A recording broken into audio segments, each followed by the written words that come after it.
I can pass on some information about the future plans for our lunch talks that I think everyone will be excited to hear about. We're constantly trying to improve what we do, make things more meaningful, and we've really got some great plans for the 22-23 season that will begin in the fall. So today is the 9th of March, and this is our National Women's History Month.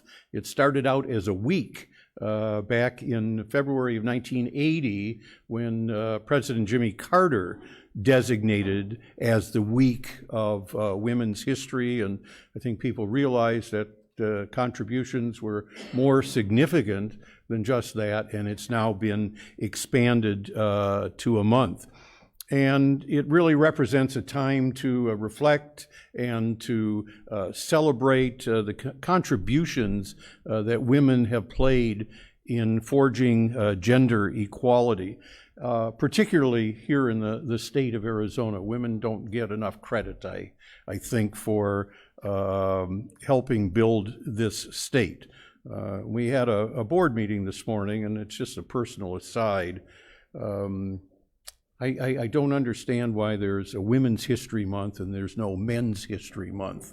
And every time I put my name in for nomination of some award, I get turned down for whatever reason. And I wear fishnets constantly so that just in case I should win an award in Women's History Month, I'll be ready to humbly accept it. That is not working out very well. But that gets us to the subject of today's presentation, and we're happy to have Mary Logan Rothschild here today. She's an emeritus professor of women and genders study at ASU and has specialized in the history of women and feminism, women's oral histories, and gender equity in education.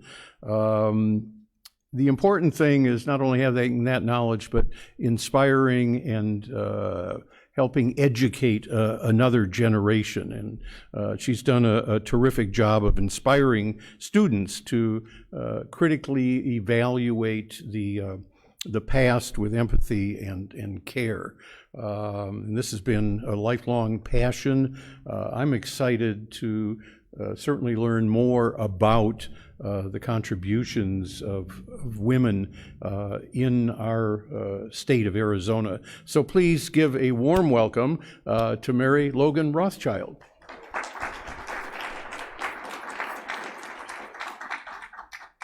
Thank you very much. Well, I'm going to do a little tiny introduction about me, and then we're going to have a 30-minute, what originally was a Reader's Theater, then a slide tape show, the most used video thing that the Arizona Humanities Council has ever produced.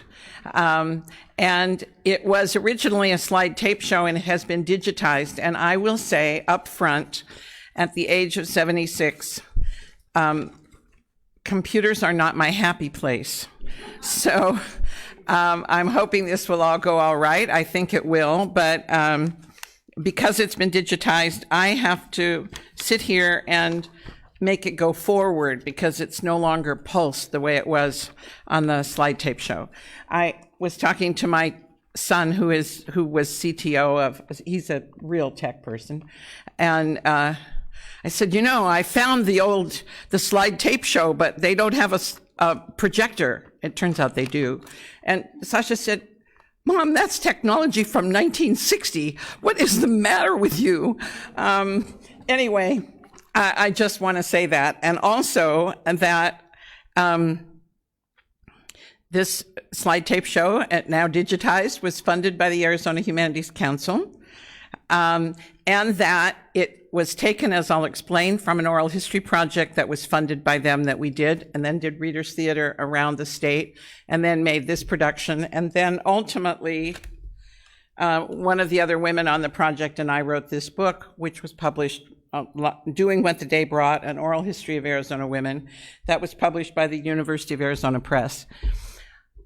Shout out to Kristen Valentine. Stand up, Kristen. She did all the script for this. And I didn't even know she was coming today. So I'm really, we're old colleagues, and she needs, the oral history part was from us, but Kristen did the script for the Reader's Theater, and then we shrunk it for this. So she's responsible for how it comes together. And Kristen was a communication professor at ASU and did a lot of Reader's Theater and oral interp. So it's just such a pleasure to see you today. I haven't seen Kristen for like 2 years, I think. I want to say that I'm a women's historian. My specialty is 20th century. And I knew nothing myself about women's history. I mean, nothing, zero. When I was asked and I was done with all of my classes for the PhD, which I did get.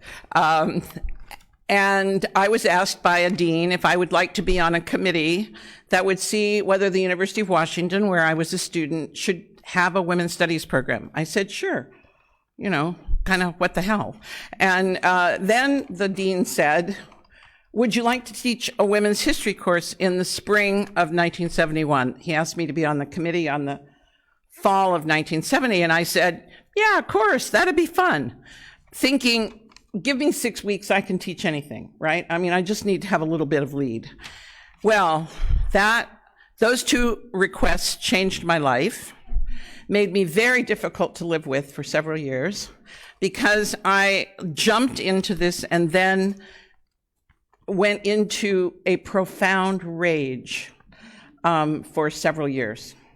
How was it possible that I had gone through every course from bachelor's degree to master's degree to the PhD and knew nothing about women? Nothing. I wasn't only mad at my professors, however. I was also mad at myself. What was it about me that I hadn't raised my hand and said, and by the way, what was half of the human race doing? So that expectation that only men counted and they were the only ones that made history was how I was raised. And I'm afraid it's how people are still being raised somewhat, although there have been some differences, and one of them is Women's History Month, which came out of a National Endowment for the Humanities summer program in Santa Rosa, California, led by Gerda Lerner, who was one of the great mothers of women's history, and who had a student who was a history teacher, Molly McGregor, who said, I think my project for this summer's institute will be seeing if we can't make a Women's History Week, which then became a month. And Molly McGregor is still alive. Gerda died at the age of 92 a few years ago. So being asked to teach that class changed my life profoundly and completely directed who I was for the rest of my life, who I am now. I also want to say that I am a Westerner. I'm fourth generation Washingtonian. I actually moved east to come to Arizona, and I always like to say that. At fourth generation, I'm about as old as Anglos go in Washington state. So I have a profound respect for Western women. And when I got here, I realized that Western women weren't being looked at in Arizona really at all. I got very involved as a graduate student in Washington with working with the schools to increase information on women in public schools. And so I ended by doing that when I got down here. And I realized a few years in, it wasn't immediate, but pretty quick, that Arizona history was required for all high school students World history wasn't, interestingly enough. You didn't have to know about the world, but you had a requirement that you had to know about Arizona and the United States. So those were the two required history courses. And when I looked at the two books that were approved for Arizona history, I found that the one that was most used had one sentence on women. One sentence in a 250-page book. And that sentence was about Nellie Cashman from Tombstone. And it kind of seemed she was a really racy woman, and if you were, a teenage boy, you might think, oh, she was a prostitute. She wasn't, it turns out. But the second book, which wasn't used by quite as many school districts, had 100% more. They had 2 sentences about women. That was the sum total of information on women in the 2 required textbooks for Arizona schools. Well, that infuriated me. I grew up on a farm in Washington State, and we actually had a business in town, so it was kind of gentleman farming, meaning we kids ran the farm. But I knew Western women, and I knew how much they had done to make Washington State a progressive place, and I suspected the same was true of Arizona, and it turned out it was. So at that point, I decided I was going to do an oral history project if I could get funding, and the Arizona Humanities Project it took them a little while because they sort of didn't believe initially that oral history was real, but eventually they funded it, and we did a project that I'm still proud of. The other thing I want to tell you in more general history about the West, and really I am such a Westerner, is that the theory of feminism and the theory of suffrage, women getting the vote, comes from the East. Seneca Falls was the first ever meeting to get women to look at women's issues. It was in Seneca Falls, New York. It's now a national park. I've given a couple of lectures there. I recommend it.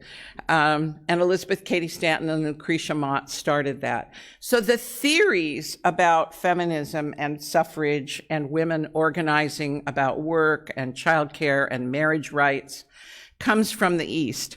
But the practice of feminism is in the West.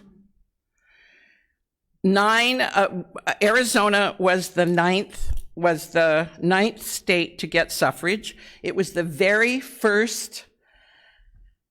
Suffrage had been initially put into the first Constitution, which was then turned down, and we didn't get statehood. But in 1912, when we got statehood, on July 5th, which was the very first possible day, women of the state handed in the first initiative drive, all of the petitions, and women's suffrage was voted overwhelmingly. It passed in every county, and women got the vote in November of 1912.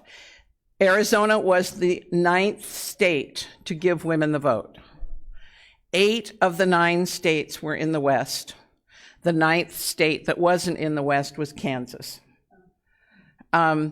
All of what happens, the first Equal Rights Amendment is in Wyoming, which is the first state to give women the right to vote. The practice of feminism and equality for women is much stronger in the West.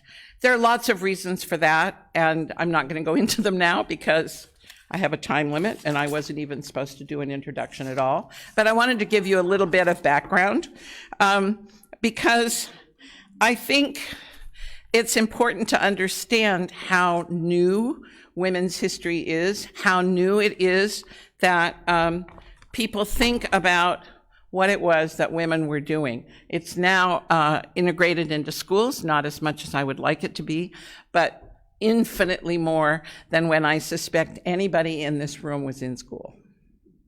And certainly infinitely more than when I was in school. So I'm going to present to you the lives of Arizona women, past and present, which came out of this oral history project and which was scripted by Kirsten. And if it works, I'll be very happy.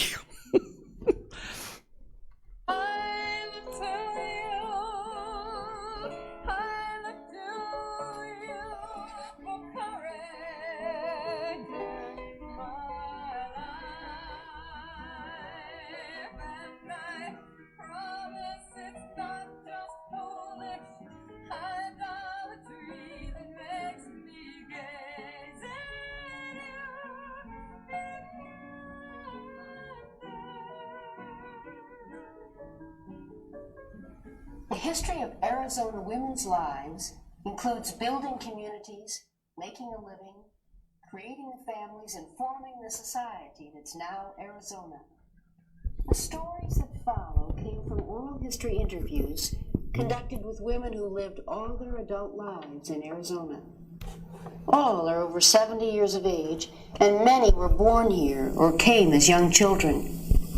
Previously untold, these stories from ordinary women range from the late 19th century to the present and help us to understand the dynamic role women have played in our past. They reflect the diversity of our heritage and show us models we can build on for our future.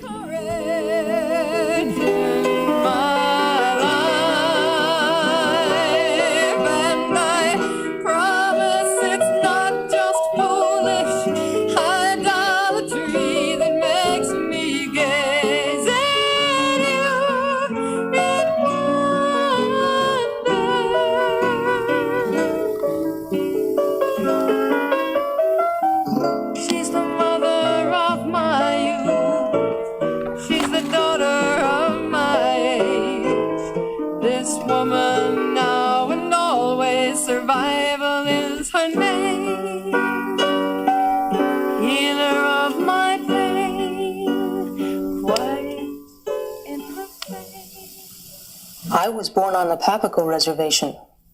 Over there, right under those old mountains. In Papago, they mean ring around the rock. But I couldn't tell you my age. I don't know. We didn't know the years had numbers. My people never took care of the ages of their children, so none of us really knows how old we are. We just guess at ages, but we really don't know. I must be about 83 or 84. I don't know, but that's the way I feel. We first moved to Phoenix about 1916. We walked down the street and we saw a store and a man standing in the doorway who looked Jewish. Well, many new arrivals looked for other Jewish people to give them some guidance. The streets were unpaved, and when it rained, people put planks down across the street so you wouldn't sink into the mud. I came to love Phoenix because the size was comfortable, and I loved the desert. You know, the canals were everywhere, and they were lined with cottonwood trees.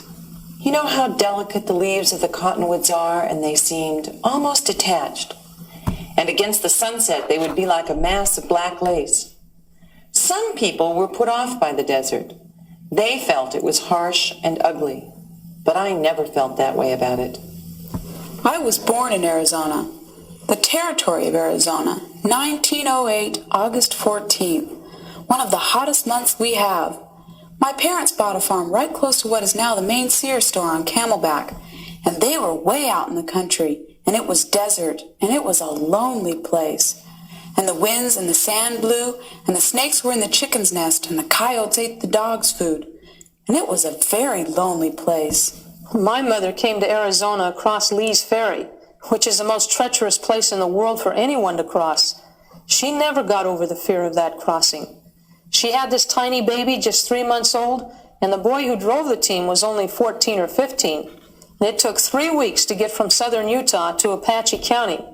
And they got there in December of 1880. And my mother said that she had this big sack of rice, and they had rice all the time. But they just had to live through that winter and sleep in their covered wagon. My father got a 160-acre homestead in Sunny Slope in 1915. During July and August, every night a rolling bank of red dust came over the northeast mountains. A smothering bank of dust. Then I remember poor Mother the next day patiently sweeping out dust and patiently mopping the floors, only to know it would be the same thing the next night.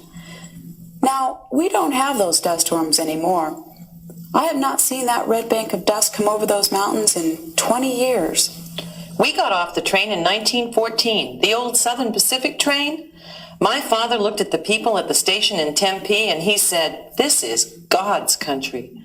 I've never seen anyone adore a place as much as my father loved Tempe, and we haven't moved since. That was Mary Moore. In the early part of this century, ordinary living was hard. Growing up without running water, Electricity, supermarkets, labor-saving home appliances, and air conditioning was a real challenge. We lived on the reservation. We had a hard life. We had to find our food out in the desert. We lived on different things that grow in different seasons of the year. When these things are growing, we had to go with my grandmother. She knows where to gather and how to gather these things. We had to gather as much as we could to be dried and stored away in jars, and that was our food for the year, or as long as we had it. In those days, you had to heat the water outside and do the laundry. Then you had to scrub them. Then you came in with a big old flat iron, and everything had to be ironed. They cooked 2 or 3 meals a day. There weren't any sandwiches. We had hot meals. Hot biscuits. Boy, my mama baked. In those days, you didn't go to town just to get a loaf of bread. For entertainment, I used to attend the country dance. That was all I knew. I hadn't been around any city. People all gathered into one person's home, or maybe the schoolhouse. Got a couple of musicians, and everybody would come and bring the children. It was for the whole family. We'd dance all night. It was about all we had. We always had picnics. School picnics, church picnics, family picnics. And I remember on hot summer afternoons swimming in the canal. To keep cool in the summer, we'd move our beds out under the trees at night. We took the babies' beds out in the afternoon in the shade and put wet sheets all around them to cool them down. And people took their little fans to church. Every mortuary furnished little fans, and it was about the only cooling we had. People say to me now, "How did you live?" And I say, "Oh, what else were we to do? I mean, we didn't know anything else to do. We just lived." Women were responsible for the health of their families. All women knew certain home remedies, and some were highly skilled as healers and midwives. My mother had this woman, Aunt Rhoda S. Merrill, come up to the ranch on horseback and wait on her. She was midwife and doctor, took the place of both, and in fact, she was doctor to all of Mother's children that were born there on the San Pedro. She was a very lovely, stately-looking lady, and she rode horse real well. She carried her suitcase right along with her on the horse. Well, my sister had diphtheria, and I remember they just treated her with home remedies. They were great on home remedies. Mother liked herbs a great deal, and we used a lot of herbs. She had peppermint and catnip and cinnamon. She had a lot of them planted around our place. Mother always made cinnamon tea for us if we looked like we needed something for a laxative, and that was one of her real good remedies. And, of course, peppermint tea. She gave it to us for cramps in our stomach, and every once in a while, Mother would get a little flask of brandy that we'd use for real bad colds, and she said that it would be as good as anything else we could use. Often home remedies weren't enough. When the flu epidemic of 1918-1919 swept Arizona, thousands died. Babies and children and adults. No one was immune, and everyone was affected, either by the deaths of family members or friends. Still, the belief in home remedies remained. My Grandma West didn't get the flu, though. She said, "I can't get it. I have to take care of my children." And she would feed them a lot of onions every day. She'd make up a big onion stew, or she'd saute those onions, or fry them, or fix them some way, so they'd eat a lot of onions. And they got through the flu. Now, I don't know if there's a connection, but she sure thought there was. As it is today, schooling was a central part of growing up. Unlike today, however, getting to school and staying in school was often a struggle. Some families moved to other parts of Arizona in order to have schools for their children, and some children had to leave home at an early age to attend school. About 2 miles or a little more than that is where I went to first grade. The school was made out of adobe and was old and crumbly. We had to quit that school, and so they brought the school children to my father's ranch, and we had school in the honey house for a while until they could get an old schoolhouse built on the north side of the house. My freshman year at Phoenix Union, I came in from Glendale every morning and went home every evening on the streetcar. It was great because I did my homework and study, an hour coming and an hour going. When I was 13 years old, we were told by my father that a white man came and told them that they were taking children to a school a ways off the reservation, where they were taking children to go there to speak their language, to learn to write, and to learn to count. He said he couldn't say no. I think they will bring you back to us after when you have learned these things they want to show you. So he said, we'll have to get you ready. There is a day that he is coming to get you. So we, my brother and I, we got ready. We never wore shoes. I went off to school barefoot, and after I got at school, then they gave us shoes to wear. I remember, I think I suffered a while till I got used to wearing shoes. And that day, when we got taken off to school, that was sad. We have never separated from our father and mother. That was the first time. It took me a long time to get used to away from my father and mother, or helping my father and mother. As my father didn't speak English or anything, he was afraid he won't find me at school if he goes during school year. So he went there with a man who had a daughter who said, if we go there in the hot weather time, the school is out then, and the children are always out. We could go there and look them up and find them. So he came with the man coming to see his daughter, and that was the first time I saw my father in years. I started out at Madison School, but I had to leave it and go to the black school because they had a state law. They had to provide separate schools. Some districts we went with the whites, but then they said separate schools, and maybe a district would have just one black student, so they just hung up a sheet. Now, if anyone from the State Department walked in, this little person knew to go behind the sheet. Then they were separated. So they provided their separate facility on the other side of the sheet, as long as somebody was checking it. But if no one was checking on them, they just went with the rest. Almost all the women we interviewed married, and most began families. They had full lives and worked hard as homemakers. In addition, they worked in their communities as volunteers. Women volunteers formed cultural groups and began art guilds, symphonies, theaters, museums, and libraries. They founded the community helping organizations we still depend on, schools, hospitals, and churches. Because I am a Mojave Indian, I was especially concerned with my people. I joined the hospital auxiliary and helped organize the Indian hospital in Phoenix. I taught classes at the Sunday school and the summer church programs. I raised funds for the church and the needy overseas and student scholarships for the ministry. I've been on the church board a number of times. The women started this church.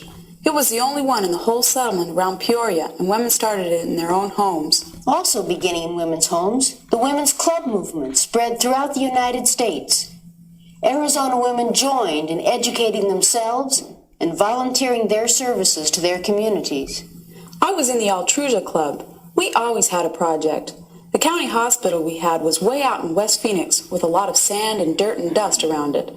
We developed the land there so there wouldn't be so much dust. In the ward, there were no curtains or partitions between the beds, so we had curtains put up. The Glendale Women's Club was founded in 1901. Then in 1902, it was federated with the General Federation of Women's Clubs.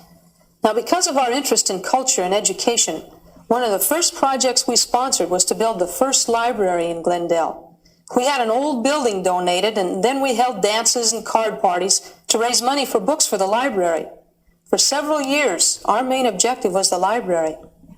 And later, besides culture and education, we added several other departments in the Women's Club, like welfare and United Fund. I've had the joy of seeing the progress year to year in the Women's Club, and the old and the young women working together. There's no generation gap there. During the Second World War, we did Red Cross work. The main thing we did was to set up the canteen down at the railroad depot. People donated a lot of grapefruit, so we had grapefruit juice, and we made sandwiches and coffee, and also we made donuts. All of a sudden, a troop train would come in with 200 boys. We were never allowed to know in advance how many boys would be on a particular train, but we had to have everything ready for them. On many trains that were not allowed to stop, we would have cold juice ready and pass it to them through the windows when the train slowed down. And the boys used to throw letters out of the windows, and we would mail them for them. Many of the trains were on their way to California, where the boys would prepare to go overseas. I don't think the boys really needed the food or anything. It was more of a morale builder. I was very active in the YWCA. You know, the Y provided shelter for a lot of young women during the Depression and the war and helped to get them settled somewhere. And the Y also held a lot of education classes, particularly gym classes and health classes for girls and young women. And the YWCA was early in recognizing problems related to black people. At that time, there weren't many places in the community where blacks could go for social gatherings, but the Y was quite a cross-section. That was the first organization I recall that became oriented to minority groups. In addition to club work, women in Arizona have always been involved in politics, both as volunteer workers and as politicians. In 1952, I became a deputy registrar as well as a precinct committeeman. In July and August, tremendously hot months, a number of us volunteers spent time in a little donated trailer. We sat in there with petitions for different Republican candidates and asked all comers to sign. As part of their politics, women worked for social change as well. Over the years, I've had occasion to write to my congressman to ask a voting favor. I wrote one of them when ERA was attempting to have an extension of time. He wrote me back an abominable letter. He said, "In no way is this constitutional. I will in no way vote for this. It's a preposterous request, and you can depend on the fact that I will do everything I can to vote against it." Well, I thought, I'm ashamed of the day I ever tried to send you to Congress. I worked in the NAACP. We picketed Woolworths and the Rialto Theater and all the 10-cent stores because they had segregation there. We were working for jobs and would go to the businessmen and ask them to hire blacks. Of course, some couldn't hire because the girls had never had training in typing. They were not allowed to go to the business schools, and what typing they could do, they learned in high schools. We also worked on ending segregation in the restaurants. One of the Negro ladies told the head down at Woolworths, "We just bought some merchandise over here on this side. Why can't we buy food?" Well, he couldn't deny it because after all, they were serving customers all over the store. So that was broken down. Then there was trouble out to the airport. They would not serve Negroes, and yet it was run by the city. So several of us went to the mayor's office. We said, "The airport is run by the city, and we would like to have it open so that all races can go, because all races are supporting the airport." He said, "I'll let you know my decision today." We left, and he called and said he had made the change and it would be open to all. I said to my friend, "Let's not hurry," I said. "They may put something in the food. Let's wait a little while. They may be so mad they want to make us sick." I remember we had a lot of fun with that. Reflecting the experience of women around the country, Arizona women worked for pay throughout their lives. While few of the women we interviewed worked continuously, all of them did paid work at various times, and many worked for pay in their homes or out for most of their lives. Contrary to the myth that women work only for pin money, the women we interviewed worked because they and their families needed the income they brought home. While most of them also liked their work, they did it because they needed the money to survive. Often, the paid work they did was related to their traditional work in the home. Many women took in washing and ironing. We asked a woman from Miami, Arizona, to talk about her paid work. What work did you do? ¿Qué clase de trabajo hacía? Lavaba, planchaba. Yo lavé y planché aquí, criatura. Así fue mi vida, lavar y planchar. Ah, you spent your life washing and ironing. And in those days there were no steam irons. En esos tiempos no tenía steam irons. ¿Qué hacían? What did they do? Pues con la leña, allá con leña y calentando la plancha en la estufa. Ya todas esas facilidades yo las he agarrado después, porque yo no tenía facilidades antes. You didn't have the modern conveniences we have today, and you had to burn firewood and heat the iron on the wood stove. Yo todo lo más duro, lavadero y tina. En las noches lavaba para alcanzar el día. A las 12 de la noche andaba yo colgando ropa. Había días que no dormía más que unas pocas horas. Trabajé muy duro. You washed clothes by hand in a tub, and then ironed and folded clothes nearly all night. Many days you had no more than a few hours sleep. You did work hard. Beside washing and ironing, women did other traditional women's work for pay. In my father's shop, we had women who worked in the sewing rooms. They made draperies and they also made slipcovers. It was all seamstress work, and they were all widows. And it was very cheaply paid labor. Some women occasionally took in boarders, and one woman we interviewed ran a guest house. Others did women's most traditional job, house cleaning, as one woman told us. Well, for black women, there was always housework. You got $1 a day and bus fare. Women also had jobs that required more formal training and had specialized skills. Even so, they were still generally seen as women's jobs. Some of the women were beauticians, secretaries, social workers, and nurses. But the most common of this type of work was school teaching. My first teaching job was in Pine, Arizona, a little Mormon town. My salary was $160 a month for 9 months, and I paid $40 a month for room and board. I had a little room on the corner of this boarded house. It wasn't made of brick, just up and down boards. Through the cracks, I could see the snow in the winter. I started teaching in 1936, right in the middle of the Depression. I graduated from Arizona State Teachers College in May, but there were no vacancies. And then a week before school started, a friend of mine married, and they didn't hire married women teachers in those days, and if you were married, well, you were automatically fired. So I got the job that she had. I began teaching with 52 children in one class. In those days, you had large classes, and it wasn't anything to have 45 or 50 children. My principals always asked me, "How do you do it?" They just sit and laugh and talk together. I said, "Yes, it takes 6 months to get everybody laughing and talking with one another, and then you spend the next 3 months telling them to shut up." In addition to these more common work experiences, many women worked at family businesses with their husbands. Some, who were widowed early, took over those businesses. One woman ran a large ranch, and a Mexican-American woman took over her family's hardware store. But for most, job patterns remained traditional until World War II opened new work opportunities for women. I was a saw operator during the war, making parts for planes. The men and the women at the aircraft plant were doing the same kind of work, but the men were paid more than the women. They'd bring in jobs, and each of us would have a job to do. The man next to me would take 2 days, and I'd get mine done in 8 hours, but he got more money than I did per hour. And I said to the boss, I said, "How come George gets to take 2 days to do this job, and I get it done in 1, and then sometimes you bring me his job? Why do you bring it to me?" The boss said, "I know you'll get it done."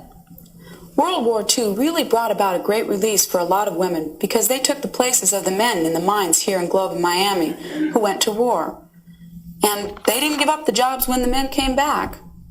When World War II came, I had a lot of difficulty finding women to work cleaning rooms for the guest ranch. They were all going into the factories to work, and I couldn't pay what the factories were paying. The war had a special effect on Japanese American women in Arizona. Executive Order 9066 evacuated all persons of Japanese ancestry from the western half of the 3 Pacific Coast states and the southern third of Arizona. The boundary designating the restricted zone in Arizona ran along Highway 95 from Ehrenberg on the Arizona-California border to Quartzsite and east along Highway 60 and ran through Phoenix along Grand Avenue and Van Buren. It stretched through Tempe along Mill Avenue and Apache Boulevard, running through the center of Mesa, and continued to Globe where it extended along Highway 70 to the Arizona-New Mexico border. 2 women explained what happened to them and their families as a result of internment. At that time, I was married, and my husband and I were farming quite extensively. But it was all on the south side of the highway, so we had to just practically give everything away and move over. Many of the families took a great loss. We could have easily moved across the highway. Van Buren and Grand Avenue, that was the dividing line. We could have moved north of there and been in what they called the free zone, but we just chose to go to camp. I guess because we couldn't be on the run forever, and we just didn't know what would happen. At the camps, everyone, men and women, had to work. The pay was either $16 or $19 a month, depending on the skill the job required. I worked in the accounting department, timekeeping, and we made out the payroll for Camp 1, 2, and 3, and then we'd send it out. And I got $19 a month. And my sister was a secretary for the block manager. Then she went to the optometry department. She was assistant optometrist. She fixed all the glasses and fitted them. And that was for $16 a month. A lot of women in the camps took advantage of the time they had never had before to learn new trades. I remember a woman at Topaz Camp who had wanted to paint since she was 6 years old. She took advantage of this, her first opportunity. "When I paint," she said, "all the dust goes away out of my life." The women we interviewed were ordinary women. They were also builders and survivors. Strong and courageous, they faced the world with humor, kept their families together, worked hard, helped each other, and were integral to building the community we know as Arizona today. Above all, they were survivors. Although her story is her own, one woman spoke for the spirit of all the women when she recounted her experience. When my husband died in 1929, I had no family here, no relations to help at all, and I was left heavily in debt. I didn't have a dime. I didn't have anything but just the determination to work and to take care of my children and educate them. All I wanted was life, health, and strength.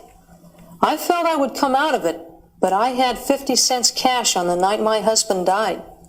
I had nothing to do but work and manage. If you don't manage, then you won't make it. So with the few dimes I had, I did just that. I'd give the children 10 cents apiece for their lunch, and sometimes that would be all I had. But I got my money every day from the customers, and eventually I worked my beauty business up to 6 operators and myself. This account of strength, hard work, building, and surviving is the story of Arizona women. They contributed their intelligence and their labor, both paid and unpaid. And what they told us helps us understand the significant part women played in the history of Arizona. The women who gave us this history were all over 70 years of age. They grew up in Arizona. They had families here.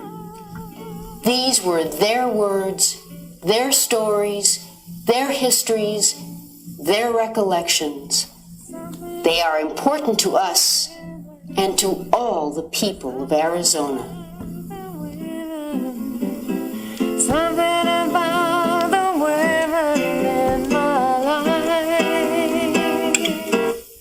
Oh, there's something about the women. There's something about the women. Something about the women in my life. Oh, there's something about the women. There's something about the women. Something about the women in my life. In my life, there are women. In my life, there are women. In my life, there are women. In my life. Oh, there's something.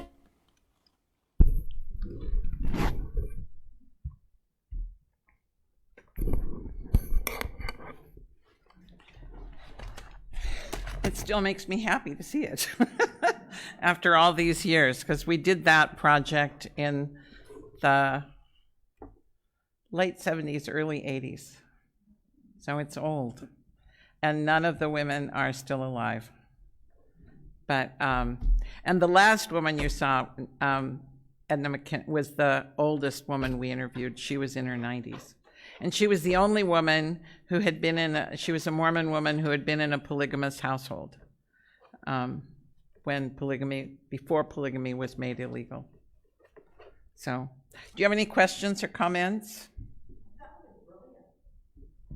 What? I thought it was brilliant. Thank you. Thank you. It's fun for me to see it again because I think it does hold up. Thank you very much. Yeah, just one moment. Let me get a microphone so that those that are watching it can hear the questions. Did you have one? I'm glad you used Holly Near's music because she does wonderful music. Thanks. Yeah, Yes. Holly Near is the best. Yeah, she's great. I've got to meet her a couple times and went back past. Yeah, I got to meet her once when she did a concert at Gamage. That was fun. She's a feminist folk singer, and she's really does wonderful music. Thank you. So I'm very interested that you created this project in the 80s, which has been quite a 70s, while. actually. In the 70s, okay. That's been quite a while, although for some of us it doesn't seem like it's been that long. But a lot of things have happened since then. So is there anything that you would like to add? Well, you want to be here for another year? Yeah, there are all kinds of ways in which women's work has changed and women's political presence. I mean, we've had a couple of women governors now. At one point, we had the Big Five, where all the top 5 offices in Arizona were held by women. So, you know, women have gotten considerable more power. We still don't have an equal rights amendment, neither nationally or in the state. And women's history is taught, and women's studies is at every major college and every community college, and there's a lot more information about women in schools.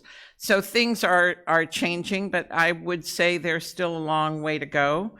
And there's still, I think, a lot of discrimination in the workforce, especially the higher up you go in a profession or in a business, the more likely women are to be not treated equally. But there's been tremendous change since then. What we wanted to do, what I wanted, this really was my baby. I wrote the grant, I planned it all out. I just really wanted to get hold of women who had been in what I saw as transitional years in Arizona, in the United States as a whole, but in the specific of Arizona. Everybody we interviewed was over 70 years of age to 93. And everybody had lived here the majority of their lives, but were not necessarily born here. And we decided there were basically 3 economies in Arizona: the farming, ranching economy, the town economy, and the mining economy. So we did interviews in the beginning, and we thought those were very separate economies, and that we needed to make sure we had a certain number of people from Globe Miami, for instance, for mining, from Phoenix, Tempe for urban. It wasn't really urban, but certainly a town economy, and then ranchers. It turned out there was a lot more mobility among those 3 economies than we thought initially. So a lot of the women had been on a ranch and were in Globe for a while and then were in Phoenix. So that wasn't as big an issue as we thought it might be demographically. And the other thing, and I was adamant about this, is we were determined to have it be multi-ethnic. I mean, you could have done, we had the money to do 30 interviews. It's long and hard to do long interviews. All of the interviews were done multiple times. There wasn't just one interview. I mean, this is not just the tip of the iceberg. This is like the ice cube of the iceberg. There are literally hundreds of pages of transcripts, and this is 30 pages. So I was absolutely determined that we had to have Native Americans and African Americans and Mexican Americans, and not just Anglo-Americans, because most of the original women's history that was done in the West was just of Anglos. And so we were able to do that. We actually overrepresented African Americans and Hispanic Americans. Because certain things happen to all women, right? Both in sort of life cycle and in the way they're treated. But then there are real differences based on ethnicity and race. And that became very clear. I mean, the only kids who were taken away from their parents, whether their parents wanted them to be taken away or not, were Indian kids in this state. So I'm actually very proud of that. The saddest thing about this project was that we only interviewed 30 people, and then we had some other interviews from former students of mine. But we sent out public service announcements to local papers and things, and we got on, I don't know, some television station, I don't remember which, and asking for people to nominate themselves or a friend who would meet our criteria of being over 70 years, having lived the majority of their lives, or being born here, blah, blah, blah. And we had probably 110 people who would have been fabulous to interview, and we could do 30.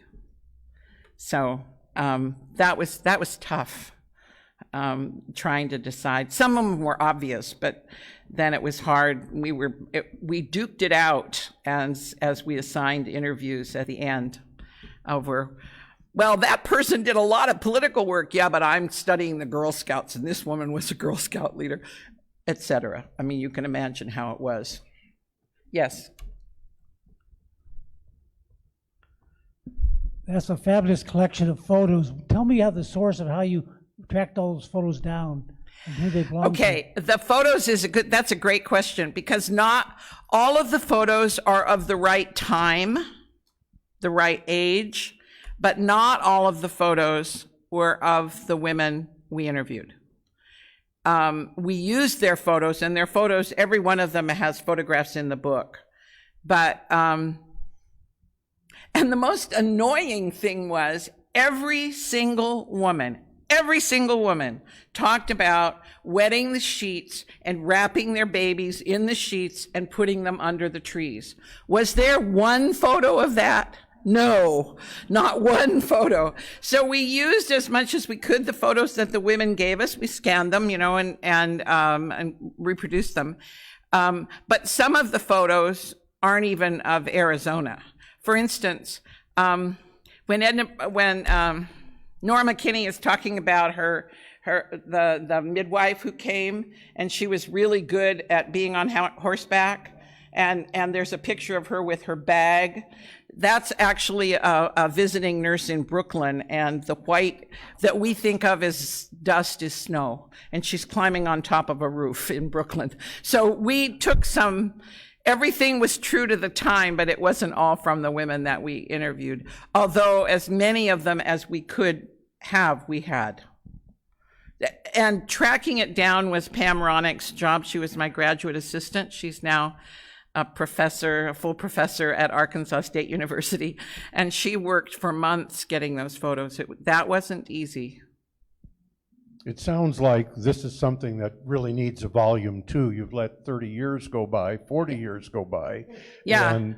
Well, if we were to do an interview of people over 70 now, of which I am one, if somebody interviewed, and I actually have been interviewed because I've been part of an oral history project of the people who started women's history, American women's history, and that's at Smith College. It's a very different interview, right? I was born in 1945, post-war, and so my interview is about being involved in the civil rights movement, the peace movement, and starting women's history and starting women's studies. So yeah, it would be lovely to have some more interviews done, and because kids don't know that either.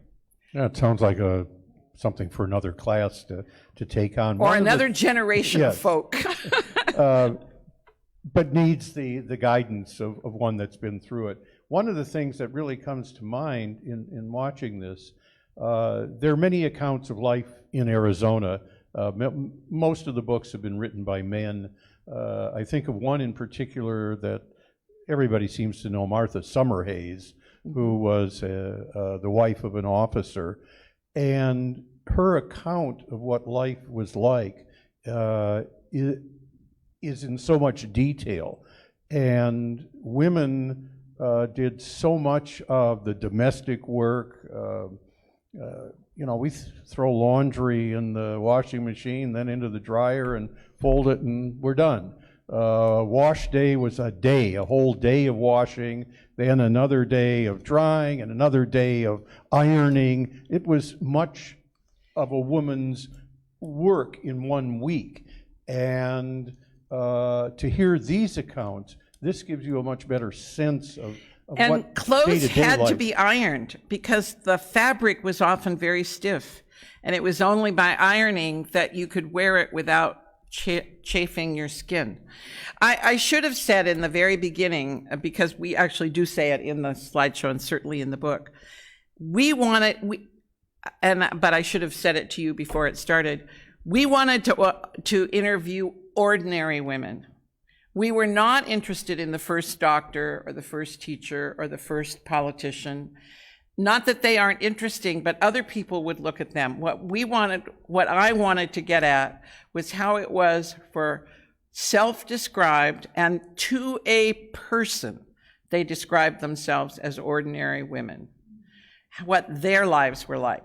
Because the extraordinary women, the first women's studies professor, or the first doctor, or the first lawyer, they get their stories told. Martha Summerhays gets her story told. But Mary Moore doesn't get her story told, and her story is inherent to Tempe. And so that's what we were after. And we got a lot of really great stories. The oral histories are open to the public. They're at Arizona State University in the Hayden Library, in the archives. And not that I think any of you will go look at them, but they are open, and they have been used by other scholars in addition to me. Something else that comes out of this presentation that's really relevant today, can you draw some contrast between the great flu epidemic of 1918 and what society is doing today with COVID? You know what they did for the most part with the flu epidemic? They stayed home and they wore masks.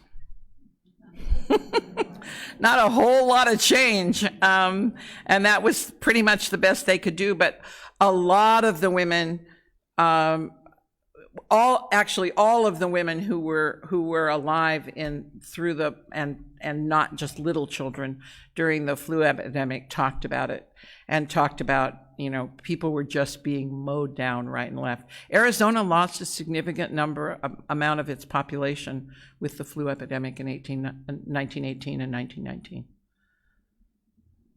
And there were no antivirals, there were no, there was nothing to treat it with. So it was all about washing your hands, wearing masks, and staying home. Was it as political as it is today? No, it was not. We don't always learn for the better. And history is bound to repeat itself, so yes, there will be another epidemic or pandemic. Anyway, if there aren't any other questions, thank you very much. It was fun for me to revisit this, even though it makes me nervous to have it on a computer. Well, we'll have you back, see, for volume 2, the new research, when that comes along. Before you go, we've got a couple of things for you here. Oh, how nice. Not that, that's my notes. Not that, that's my notes. We've got that for you. Oh my goodness. Just a bit of a memory from the visit. That's the train station. Yes, and you did talk a little bit about trains, so we thought this might be appropriate. This again is one of the pen and ink drawings of Richard Nearing. Oh, that's fabulous. Thank you so much. Terrific artist. And this is a limited edition signed by Richard. He passed away a couple of years ago, and oh, that's fabulous. I never liked him. I have to be honest. I can't draw a straight line. Nobody could read my signature, and this guy could sit down and sketch things like this. What's there to like in a person like that? But that is for you. Thank you. It was Mary Moore who said that, by the way, the thing where my father got off the train at the station at Tempe and he said, "This is God's country." It was Mary Moore, and the Moore House is still open, and there's a Moore building on campus, and that's Mary Moore. They had a ranch here, and they used to drive their cattle down a Broadway. And then when Tempe got big, they had them at Southern. It's fun. I mean, it's fun for me to think about. I haven't thought about this for a long time. So it was my pleasure to be here today. Thank you very much. And one admonition, too, is that you alluded to the fact that nearly everyone that you talked to recollected being outside in the summer, rolled up in sheets, looking for a breath of air. In Tempe, at least, we had the Butte. And my understanding is on really hot nights, most of the town was up on the Butte trying to get a little bit of air. So if your AC goes out, no complaining. Come on, you've got some sheets, you got a bathtub, put them in there, go outside. And the one thing that is different, and we are not able to really appreciate what they lived through because we know what's here today. When you think about somebody in a horse and buggy riding into Phoenix and back, that was a whole day's trip to go into town, and now we get in the air-conditioned car and we're done with it. I remember a few years ago on PBS, they had a series where they put people into the Victorian period to live life as it was in the 19th century. And the program didn't work because people knew what they were giving up. The reality for people in the 19th century and before automobiles and air conditioning was if you're going to live in Arizona, it's going to be hot, and you'll figure a way to make yourself comfortable. And they didn't whine as much as, my air conditioning won't go down below 68, and I'm really hot in my house. And it's... Several of the women we interviewed who went to ASU, which was the teachers' college then, rode their horses. There were hitching posts all over campus. Yeah. They ride into town. Thank you very much. Thank this was terrific, and it's an appropriate thing for Women's History Month. And I've always loved women. I don't know what other people's problems are, but, and I'm married to one. I affectionately call her the leash. And you notice usually I wear a tie because I don't want my choke chain marks to show, so you know who's boss in the house. Next month, we'll conclude this series of lunch talks. And as I said, coming up in the fall, we may expand the series to a couple of extra months. We have air conditioning here, so people can come in and be cool and comfortable.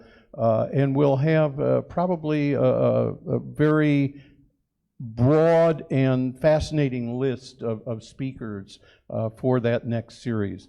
As I said before, with the help of Friendship Village, we're able to really bring in some very good quality speakers. We thank everybody that watches the broadcast streaming on Facebook. And if you're not aware and you enjoyed today's presentation, we archive all of them, and you can go to the Tempe History website and you will find a link to the presentation. So just keep that in mind. Next month, is anybody, what is her name? Do you know how to pronounce that? What is this name? Neuheisel. Jane Neuheisel. Yeah. Anybody ever heard of Jane Neuheisel? Sister Cities and Dick and Jane Neuheisel. Jane Neuheisel will be here, and she is an icon of the city of Tempe. And she has developed a real passion for Tempe Butte. And the amount of use that it gets has really damaged it over the years. The petroglyphs, there's over 500 petroglyphs on the Butte, and it is difficult to maintain and protect them, and yet they tell such an important story in the prehistoric history of Tempe. So that's next, the second Wednesday is April 13th, and she'll be talking about Tempe Butte, preserve, protect, and promote. We hope that you'll all come back and join us for that. Once again, we thank everyone that came today, and to those that are watching on Facebook, thank you very much. We'll see you next month. Thank you.